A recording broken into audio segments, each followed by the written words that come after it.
Saya juga ingin merespon berbagi dari pengalaman Pak Fani ya. Enggak, ya, bisa kalau saya panggilnya. Ya, jadi artinya bahwa sementara ini kita terpaut dengan sebuah hadis Nabi, ya kan gitu, bahwa apabila di dalam rumah kita ini ada patung-patung, ada gambar-gambar, maka malaikat-malaikat tidak bakal masuk. Ini hadis ini kan menjadi liar, menjadi apa ya, tidak terkontrol, ditafsirkan kemana-mana, sampai akhirnya banyak orang Islam yang meyakini foto itu haram. Sampai kasusnya ini bukan di Indonesia saja, ada orang dari Timur Tengah ke Australia, di airport kan ditanya oleh petugasnya, iya paspornya mana ini, dianya pakai barcode, tolong dibuka, nggak mau, haram katanya. Terus ininya juga nggak ada fotonya, mungkin nggak paspor nggak ada fotonya, KTP nggak ada fotonya, bisa nggak?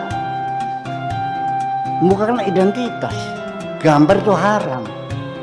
Ya Allah ya Rabbi. Jadi ini saya kan ada gambar-gambarnya, ya gambar saya, nanti malaikat nggak masuk, nanti dituntut suruh bikin roh kitanya, ya gitu ya, bener ya itu. Termasuk patung-patung juga. Maksudnya gimana ini? Begini maksudnya, apabila di dalam rumah itu ada patung-patung, Tuhan tidak akan masuk ke dalam rumah itu. Itu begini cerita awalnya mah, kata Tuhan, langit bumi yang sedemikian luas itu sangatlah sempit dan sesak bagi kehadiranku ini, karena aku maha besar, aku maha luas. Tetapi rumah yang paling luas dan paling nyaman bagiku adalah di hatinya orang yang beriman. Jadi hatinya orang beriman itu adalah rumah Tuhan yang paling nyaman. Artinya bukan rumah ini, artinya bahwa jangan sampai di dalam hatimu ada berhala-berhala, bukan di rumahmu. Itu juga berhala, bukan patung, lain lagi. Kalau berhala kan disembah, kalau patung kan hiasan. Nah, ini kan kasusnya kan di Purwakarta, itu patung-patung kota yang ada, yang Semar, ya Gatot-Kaca, apalagi Samiaji, Petruk, Gareng, yang di Purwakarta kan dihancur-hancurin dulu tuh, iya kan? Iya. Karena dianggapnya musyrik, nggak ada orang nyembah, nggak ada apa, gitu hiasan. Ya di negara-negara Islam semua juga patung-patung masih banyak dipelihara. Malah patung-patung Funikia, patung-patung Romawi yang peninggalan di Libya, di Tunisia, di Aljazair, di Mesir, juga patung-patung semua juga ada hancur-hancur. Kenapa kok di Purwakarta dihancur-hancurin? Iya, mereka patung-patung peninggalan zaman dulu dirawat sebagai di museum sebagai peninggalan peradaban kemanusiaan. Dan di kota-kota besar juga patung-patung pemimpin ada kok, betul enggak? Di Jakarta kan ada patung Sudirman, Pancoran, patung bukan tuh, haram gitu. Ya nggak paham sih. Ini katanya ajaran tasawuf gitu tuh. Iya.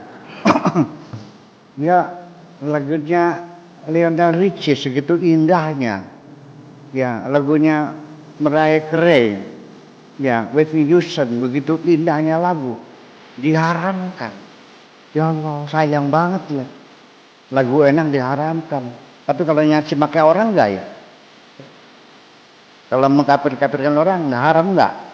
Kalau lagu yang enak haram gitu. Nah, itulah persoalannya. Jadi kembali bahwa yang dimaksudkan patung-patung itu adalah sesembahan berhala-berhala yang ada di dalam hatimu. Paham enggak? Jadi Tuhan, malaikat tidak akan masuk ke dalam hatimu kalau di hatimu banyak berhala-berhala. Nah, berhala-berhala ini tidak mesti berupa patung. Apa saja yang disembah, yang dimuliakan, ya ketika Anda memberikan segala macam pengorbanan dengan melanggar aturan, semua dilanggar, haram dilakukan hanya untuk menyenangkan sesuatu yang engkau sembah, itu adalah berhala. Uang juga berhala. Kau korbankan agamamu, ya, kau jual-juali tanah wakaf pesantren itu untuk mendapatkan harta. Uang itu adalah berhalamu. Begitu engkau mencintai seorang perempuan yang cantik cerita, ya, dia minta beli mobil Rolls Royce, Anda korupsi, ya, untuk menyenangkan kekasihmu itu. Kekasihmu itu adalah berhalamu itu. Apapun yang kau cintai dan kau berikan pengorbanan hidup pun terhadapnya, itulah berhalamu. Iya, makanya Allah ta'budu syaitan, janganlah kau sembah itu setan semuanya. Ya, jadi kita hanya menyembah Allah saja. Hanya Allah yang bisa kita lakukan segalanya untuk Allah semuanya. Selain Allah namanya berhala, dan berhala yang paling canggih adalah duit. Orang bisa melakukan segala macam dosa untuk duit. Tapi tergantung, ya, ada orang yang ambisinya tahta ada, ya, ada ambisinya harta, ada yang wanita, ada orang tahta yang nggak pernah pengen nyalon bupati, nggak pernah nyalon presiden, nggak pernah nyalon nggak pernah. Tapi kalau sudah jatuh cinta perempuan, masya Allah, semuanya lupa. Nah, itu berarti dia sensitivitasnya pada wanita. Betul nggak? Ada lagi, kalau ada wanita segitu cantiknya, pelongo, nggak paham gitu. Tapi kalau duit, wah, seperti itu. Betul nggak? Kan beda-beda.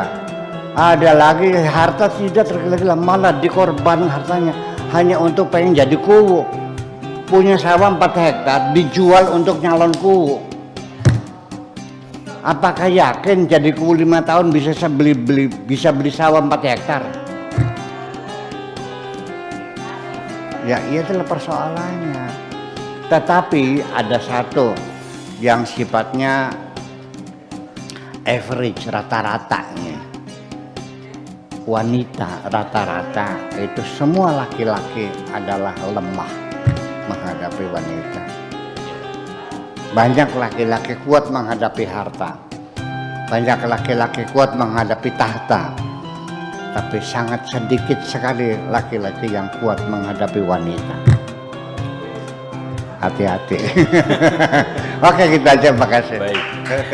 Iya, Mbak Niza di Serang, terima kasih, dan demikian paparan Buya tentang penjelasan lebih lagi tentang patung atau berhala-berhala yang ada pada diri kita atau di hati kita.